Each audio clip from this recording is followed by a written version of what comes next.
friends. We are grateful to have you worshiping with us today. Please remember that you are invited, if you would like to gather a candle as well as something to take for communion. And remember, any food or drink can be your communion. Jesus and his friends took what was common food in their day. So as we prepare for worship, I invite you to pause, to set down anything that might be a distraction, to take a deep breath, and to center yourself. Let us be open to the gifts of this time together.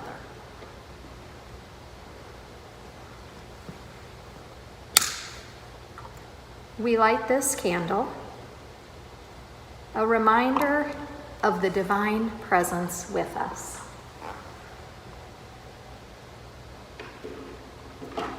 Let us worship together.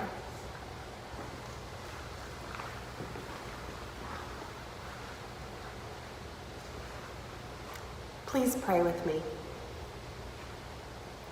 God, you are a loving creator. For you made us, but did not leave us alone. Rather, you walk with us every step of our lives. We give you thanks for your persistent presence in our world and for the compassion you pour out for all your children.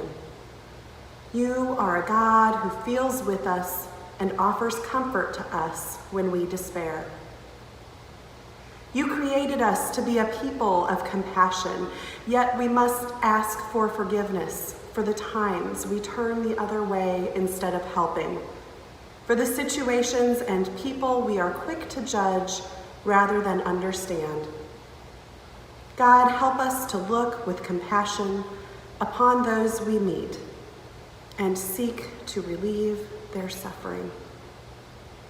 God, today we give you thanks for the healthcare workers and others on the front lines during this precarious time. The people who put themselves in harm's way, caring with compassion for those who are sick. As many of them are working too many hours and are fearful, we ask that they feel your presence and comfort. We also offer you the prayers of our people.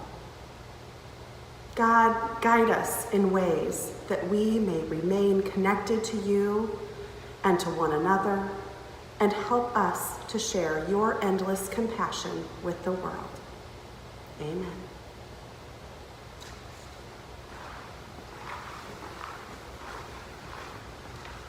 In the 10th chapter of Matthew is full of Jesus' instructions to his disciples as he prepares them to be able to do the same work, but without him present. After giving them the power to do his works, he also gives them instructions about where and how to go, words of encouragement for the challenges they will face, reminders about who he is, and finally, this chapter ends on a note of compassion. We hear these words from Matthew chapter 10, verse 42. And whoever gives even a cup of cold water to one of these little ones in the name of a disciple, truly I tell you, none of these will lose their reward.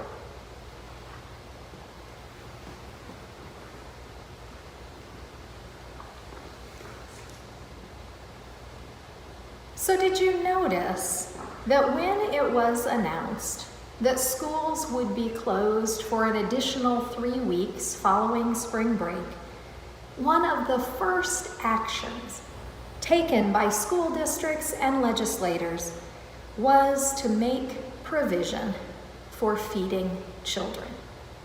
Not only has this been happening, but I've been touched by the emails we've received from our children's teachers, each one sure to ask how our family is doing, if we have enough food, if there is anything we need. Even as they are living in the midst of the same changes their students are, our teachers and schools are reaching out with care.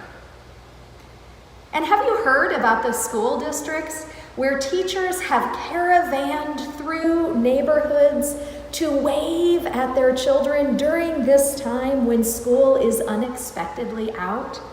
Children stand along sidewalks or on their front porches with smiles on their faces, eager to catch a glimpse of a favorite teacher. Have you been praying for our healthcare workers who are going day after day onto the front lines of caring for people, whether for those suffering with COVID-19, for those dealing with other health issues at a particularly scary time, or for those in places like nursing homes living in great isolation? These people, by virtue of doing the work to which they have been called, are now often stepping into danger in ways they haven't before. And the list goes on. Because in the middle of times such as this, opportunities to see and to give and to receive compassion are many. Compassion. Merriam-Webster defines it as sympathetic consciousness of others' distress together with a desire to alleviate it. Mary Jo Meadows defines compassion as the quivering of the heart in response to another's suffering, and she notes that compassionate beings cannot bear to see suffering and remain unengaged. Jack Kornfield writes about the truly loving person breathing in the pain of the world and breathing out compassion. Henry Nouwen writes that compassion asks us to go where it hurts, to enter the places of pain, to share in brokenness, fear, confusion, and anguish. He says compassion means full immersion in the condition of being human. And Joyce Rupp, in the book we have been reading during this Lenten season, says this about her experience with compassion. She writes, "I learned a lot about compassion from one of my college professors. I remember how surprised I was when she took a personal interest in me, a homesick freshman. I observed her care and concern for each of the students in her large classes. She would take time to stop a student in class or on campus, ask how he or she was, and really listen. I remember nothing of what she taught me in that class, but I remember everything of how she was with me and other students." Yes, compassion is about being able to see beyond ourselves, even beyond the facades we all present, to see the real places of hurt and pain we all experience. It's about truly taking time, paying attention, even feeling what another feels. Compassion is about more than just ourselves. It is an indicator that life is meant to be shared, both the joys and the sorrows. In many wedding ceremonies at which I officiate, I will say to the couple that their burdens will be lighter because they will divide them, and their joys more intense because they will share them. Although this hopefully is the case in marriage, the invitation of compassion is for this to be true beyond our most intimate relationships. The invitation is for the sharing of joys and burdens to be something we are willing to do with all of God's children. Now, many of us are used to hearing the verse Kalia read for us today in a common translation such as the New Revised Standard Version. That's the one that she read that said, "And whoever gives a cup of cold water to one of these little ones in the name of a disciple, truly I tell you, none of these will lose their reward." But I want you to hear how Eugene Peterson translates this ending to chapter 10 in Matthew's Gospel. In his version, the Message, we hear this: "This is large work I've called you into, but don't be overwhelmed by it. It's best to start small. Give a cool cup of water to someone who is thirsty, for instance.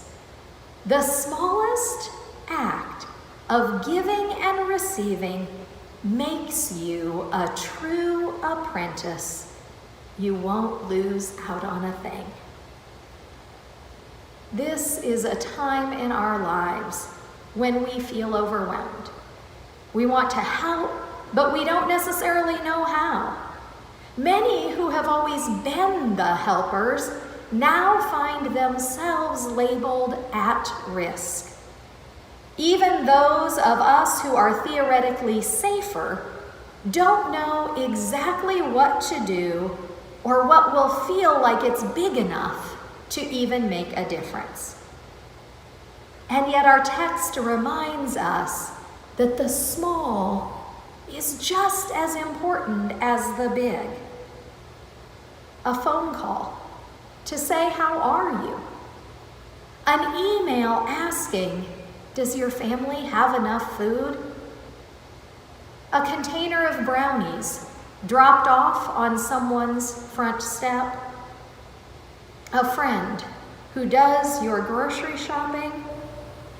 The simple act of washing your hands one more time.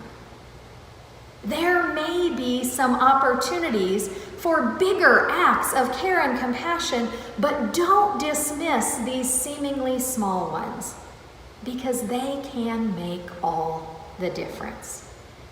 Not only might they make the difference for the one who receives your compassion, but each little act of compassion we do exercises our compassion muscles and makes them ready to take on more. In the midst of the new world we find ourselves in, we can't help but wonder when it will be over. When will we be back in worship together in the same room? When will it feel safe for our older friends to go to the grocery store? When will people be back in their workplaces? When will children be back in their schools? When will families be gathering in restaurants again to celebrate special occasions? These are questions we all have. But there's another important question. Not just when, but how. How will we be better when we are back together? How will we be different? How will we be more compassionate? When it is no longer the common threat of COVID-19, but when we return to our usual lives, how will we be differently present with each other in the big and small joys and struggles of our lives? And will we be willing to allow this experience to have a permanent impact on our hearts, that well beyond 2020, we will continue to respond with compassion to other people? What would it be like if we chose to understand another person's situation rather than sit in judgment of it? How would our faith community look different if we were committed to being a place of compassion more than we ever have been before? How would our lives look different if each of us made the commitment to live as a person of compassion? What would happen if we were willing to enter into the realities of another person's life in new and honest ways. Now, there is a price to all of this. After all, when we truly live compassionately, we open ourselves up to the hurts of the world. We open ourselves up to be changed, to be challenged, to set aside our preconceived ideas, our prejudices, our fears, our selfishness, even ourselves.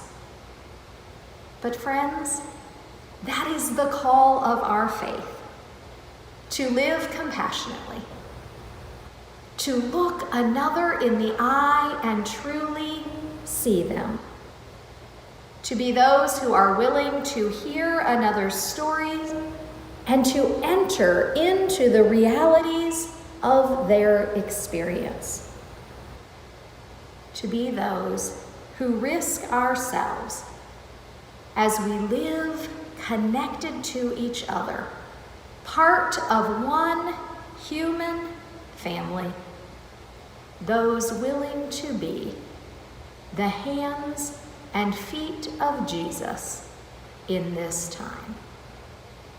Amen.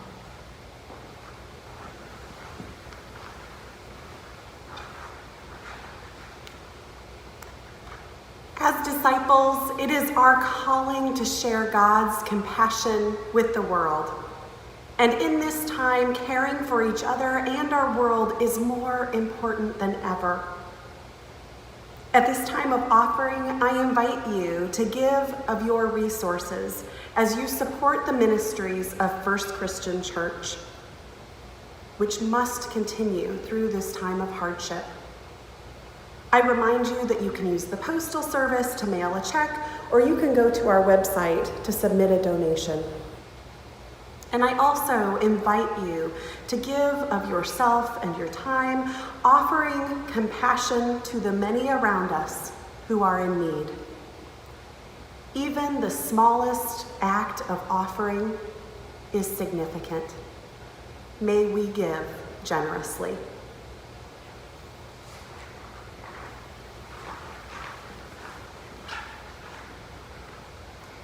So now is the time to have your communion elements handy as we prepare to take communion together. After all, what greater act of compassion is there than to share a meal together? What greater act of compassion is there than to look friends and strangers in the eye and say, there is room for you at this table? Even as we are separated by space, the table remains a place of compassion for everyone. And this act of sharing communion together reminds us that we are always, no matter what, connected. Let us pray. God, your compassion is evidenced here as our souls and bodies are fed, as we find welcome and love, as we remember that Jesus kept on standing up for your love even when others opposed it. Bless the elements that we take, whether they are crackers or bread, cookies or pastries, whether milk or juice, coffee or wine. Bless them, that they may become in us your presence, your compassion, and your love to be shared. Amen.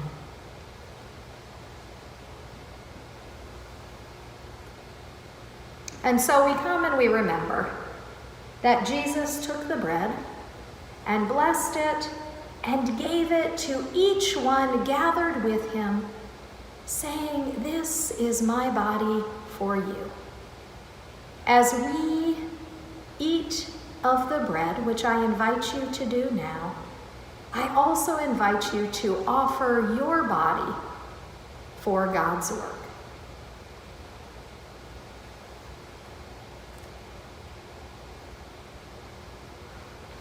And after supper, Jesus took the cup, blessed it, and passed it among them, saying, "This cup represents a new covenant of love between you and me.